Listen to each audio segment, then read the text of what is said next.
তো কোথায় গেল? রাসূল ইসলাম লোক পাঠালো, খুঁজে দেখো আলী কোথায়। আলী রাদিয়াল্লাহু তাআলা আনহু উনি মনের কষ্ট নিয়ে মসজিদে নববীর মধ্যে শুয়ে আছেন।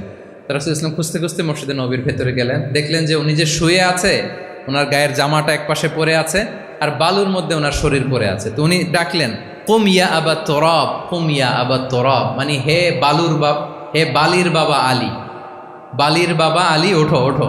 মজা করে বললেন যে ইয়া আবা তুরাব, যেহেতু বালি লেগে আছে গায়ে, বালির বাবা আলী ওঠো। ওখান থেকে ধরে এনে ফাতেমা রাদিয়াল্লাহু তাআলা আনহার কাছে নিয়ে দুইজনকে পাশে বসিয়ে এই যে আবার মিটমাট। এটা ছিল রাসূল সাল্লাল্লাহু আলাইহি ওয়াসাল্লামের ডেইলি বেসিসে একটা অ্যাক্টিভিটি। কনফ্লিক্ট তিনি রিজলভ করে দিতেন। সহিহ বুখারীতে একটা অধ্যায় আছে, কিতাবুস সুলহি ফিল বুখারীতে আছে কিতাবুস সুলহ, এটার নাম, অধ্যায়টার নাম হচ্ছে কিতাবুস সুলহ, মানে মীমাংসা করে দেওয়ার অধ্যায়।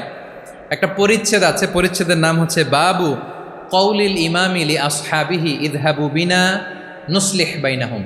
রাসূল সাল্লাল্লাহু প্রায় বলতেন যে আমাকে নিয়ে যাও, আমি মিলাই দিব। ঝগড়া ঝাঁটি মারামারির কথা শুনলে রাসূল সাল্লাল্লাহু আলাইহি ওয়াসাল্লামের বিখ্যাত ডায়লগ এটা।